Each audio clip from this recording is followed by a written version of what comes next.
water ice up there, bring it down the equator to, you know, feed the crops and all that kind of thing, keep Mars alive and going. Somehow from that, which like I said, the logic isn't terrible, but then he gets into the kind of televisions they had and the amazing flying machines, and yeah, there was a little bit of Ray Bradbury there by the time he was done. This is just an illustration. Now this is interesting. This is Chesley Bonestell from the 40s and 50s, who was a great planetary illustrator, again operating with a positive information, but he got pretty close in a lot of cases. When they asked him to do the canals of Mars, he clearly was being a little ambivalent. There's no buildings, it's not exactly a straight line, but the intersections are geometric. So he's saying, a little bit like Schiaparelli did, well, I'm going to go along with this discussion for the sake of it, but I'm not going to commit one way or the other. By the way, I forgot to mention, Schiaparelli, when he was publishing his maps and getting the word out, like I said, he was kind of ambivalent about it. Once Lowell started proselytizing and getting people ramped up,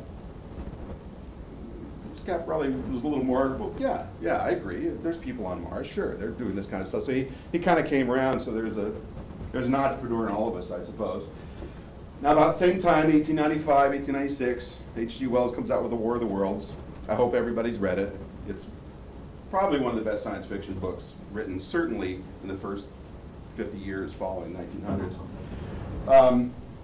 Wells had been a journalist, so he wrote in a very journalistic style, kind of a you are there style. You never learn the name of the protagonist, it's the first person the writing is. But it's a very riveting book. And the illustrations helped, of course. This guy's getting hit by the heat ray, although it's black and white, so you can't tell. But this also got people real interested. And since it came out almost exactly in parallel with the first of Lowell's books, these two things got married. Now you had this division of, okay, is Mars warlike and horrible, or are they coming down to help us and enlighten us and uplift us and all that? But the timing was interesting. And like today, you know, whether something is fact or fiction, if it gets people ramped up about space flight and supportive of NASA's and the ESA's missions, I say it's all good. So back then, again, all good. Gets people interested in science. Here's just some developments over the years. I actually remember reading this one when I was a kid. It was old then, I mean, I'm not that old. But they were marveling at the scientific integrity of the author because he had big lungs and big ears with a small air and feelers to predict the weather or something, I have no idea. But it was a fun read. And of course you've got Burroughs. We've all read some Burroughs. It's a wonderful series until Disney tries to make it into a movie, and then if anybody saw it, I'm sorry. It was really quite something. And then, of course, 1953, we have the movie War of the Worlds. I don't know about you, but anybody who's in their 50s like I am, I saw this in black and white on TV the first time, and I couldn't sleep for 2 days because I just knew they were coming. It was so terrifying. It doesn't hold up quite as well today, but interesting tidbit about this. It was about a $2.5 million movie. As you can tell by the acting, they spent about $600,000 on production and talent, and all the rest of it was in special effects. If you ever get a chance, if you're in Seattle, there's a science fiction museum up there, and they have one of the models of these ships. They're about this wide, and they're covered with hand-formed hammered copper plate, and they're just breathtaking. They don't mean anything because they're completely inaccurate, of course, but they're fascinating to look at. So again, you know, here we're coming up almost to 1960, but we're still just looking at Mars through telescopes. So most scientists didn't agree with the ideas of Lowell, but you can't exactly discount them either because we haven't been there. We've been able to do spectroscopic observation. We have an idea that the atmosphere is thinner than Lowell thought, the temperatures are colder than Lowell thought, there's probably less water there than Lowell thought, but we still don't know because we haven't been there. That's amazing when you think that just that short time ago, 1964, 65, we still really couldn't say. Guys like Carl Sagan were still talking about this wave of darkening that would go over Mars in certain seasons. Is it vegetation? Is it dust storms? They weren't sure. So this is about as good as it got before Mariner went out there. That's from Lowell Observatory. And then in the middle of all this, here comes, I put this in just for you guys. Here comes Dr. von Braun, who says, yes, we can go to Mars. One of the first science books I read was Das Mars Project, and it's a bit of a slog because it has a lot of equations in it. But it was his early attempt at trying to figure out how to get out there.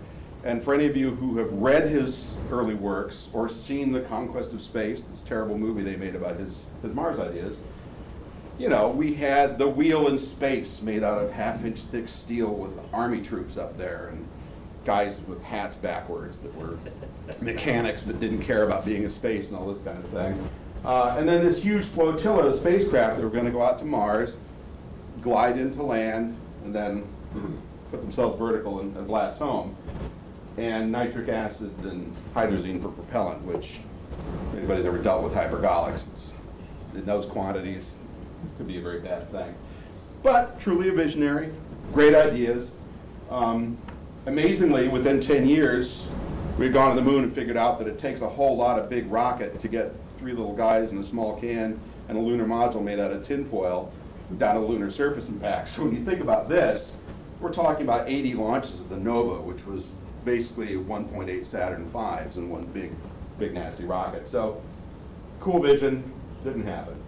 So here comes Mariner 4 in 1965. First craft to go by that planet and photograph it. It was originally designed to fly on the Atlas Centaur, but the Centaur was running really late, so they had to shave the weight from 2,200 pounds, which is about what the Soviets could throw up at the time, down to 575. So this is the beginning of the time where we see JPL starting to perform miracles. Interestingly, and I didn't know this was just the other day, I'd seen Russian unmanned probes before, and if you've seen them in person, they look like a disease. They don't look like a spacecraft. They got lumps and pipes and all kinds of weird angles on them. And you look at these things and you think, what was wrong with the Soviet Union back then? Well, these were pressure vessels. They knew their electronics wouldn't work in a hard vacuum, so they pressurized their spacecraft, which is great until you get a puncture or a leak. That's why their craft were up to 2,000, 2,200 pounds at that time that they were throwing out past Mars. We had to shave ours down quite a bit. Now, one of the other tidbits I thought was fascinating is we had already had Mariner 2 go out past Venus, no TV camera. What's to see? Venus looks like a billiard ball, right? But now we're going to Mars, and they were going to fly that one without a camera. And a professor at Caltech named Robert Layton, whose son happened to take French horn lessons from my father when I was a kid, so I had the privilege of knowing him briefly, said, hold on. You know, we've got a hearts and minds campaign we have to do here. I mean, he was one of the first people, I think, that really realized that if you're going to do things with NASA, you have to grab people emotionally when you talk about the voting public. And he knew that the visual was going to do this. He was also a planetary photographer. That was one of the things he did, even though he's a physicist, he's very much into astronomy. So he said, okay, I'm going to come build you guys a TV camera for this thing. So they made a bunch of Vidicon tubes like they used to do in the bad old days. I think they had to make about, I was talking to one of the engineers, maybe 25 of them to get one that had a good enough pickup on it to work. They loaded it on this very small spacecraft and sent it out to Mars. It's first base-rated camera, 200 lines by 200 pixels, so you can imagine what they look like. And used a 4-track tape recorder to record the data. It was a little nerve-wracking because this has never been done before, right? So this spacecraft is going to go whizzing by Mars at thousands of miles an hour, take a swath of pictures as it's going by, so it's kind of like here, and there you go. You know, it's like trying to shoot something static from a moving train. Then it's going to pass behind Mars, and while it's doing that, they're going to be monitoring the radio signal to get this, it's called a radio occultation experiment. See how it diminishes as you're crossing through the atmosphere? We're talking maybe a minute here. And then when it comes out the other side, then we're going to downlink the pictures. Now, you know what computers were like in the 60s. I mean, my shoe has more memory than computers did in the 60s. So you were trusting this thing a lot, and it had this invariant program that was going to follow no matter what. So a lot of nervous people on the ground. Mariner 3, by the way, failed at launch. This is, again, one of those NASA glory days sort of stories. They launched Mariner 3, has a fiberglass shroud on it. They're trying to save weight up in the nose cone area. Well, the thing collapses and shreds and falls apart, and Mariner 3 ends up not making orbit.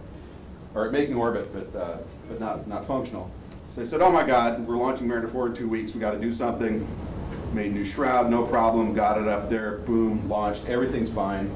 And it was really an incredible flight. These things, which you'll never see on a Mars mission again, they were trying to save navigational fuel in the attitude control thrusters. They said, well, maybe there's enough solar wind out there that we could put little sail panels on it and move them around and kind of get it to, you know, drift. So if you had 10 years, maybe, but not on this one. Now going closer into Venus, yeah, that works, and they used them again to great effect, but this was one of those experiments that didn't work out so well. But it did succeed in doing what it was supposed to do. Here's the, oh, thank you very much. Here's the swath of pictures it took. Took just under 22 of them, 21 and a half. Again, first close-up look at Mars. People are very excited over at Caltech. These guys can't wait, so they take the printouts, which have numeric codes attached. They were only scanning it in green and red, so even though they were black and white images, you could infer some color from that signal.